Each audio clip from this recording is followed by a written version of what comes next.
ধ্বংসস্তূপে পরিণত গাজায় ফিরছে ফিলিস্তিনিরা, আর এর মধ্যেই সক্রিয় হয়ে উঠেছে ফিলিস্তিনের স্বাধীনতাকামী গোষ্ঠী। আর এতে সম্মতি আছে খোদ মার্কিন প্রেসিডেন্ট ডোনাল্ড ট্রাম্পের। তিনি নিজেই এই কথা স্বীকার করেছেন।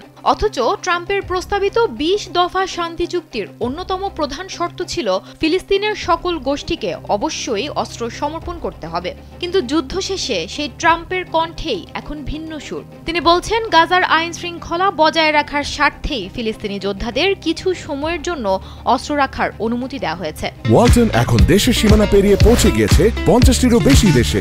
ওয়ালটন, ঘরে ঘরে বিশ্বজুড়ে। কাতার ভিত্তিক সংবাদ মাধ্যম আল জাজিরার প্রতিবেদনে জানা যায়, সোমবার সকালে ইসরায়েলে যাওয়ার পথে এয়ারফোর্স ওয়ান বিমানে সাংবাদিকদের সঙ্গে আলাপচারিতার এক পর্যায়ে এই মন্তব্য করেন ট্রাম্প। ট্রাম্প আরও বলেন, ফিলিস্তিনের স্বাধীনতাকামী গোষ্ঠী এখন অনেকটা ফিলিস্তিনি পুলিশ বাহিনীর মতো সংগঠিত হচ্ছে। তারা গাজায় শৃঙ্খলা ফিরিয়ে আনার চেষ্টা করছে। কয়েক মাসের ভয়াবহ যুদ্ধের পর তাদেরকে পুনর্গঠনের সময় দেওয়া হয়েছে।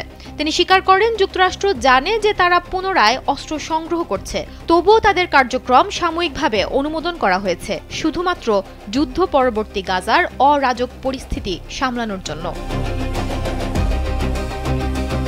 গাজার স্বাস্থ্য মন্ত্রণালয়ের দেয়া তথ্য অনুযায়ী গাজায় এখনো পর্যন্ত ৬৭,০০০-এর বেশি মানুষ নিহত হয়েছে, এর মধ্যে প্রায় ২০,০০০ শিশু। আলোচকদের মতে, বর্তমানে ফিলিস্তিনি গোষ্ঠীর অস্ত্র সমর্পণ বা নিরস্ত্রীকরণের সময়সূচি এখন যুদ্ধবিরতি চুক্তির অন্যতম বড় বিতর্কের বিষয় হয়ে দাঁড়িয়েছে। তারা এখনো একমত হতে পারেননি কিভাবে এবং কখন এই নিরস্ত্রীকরণ কার্যকর হবে।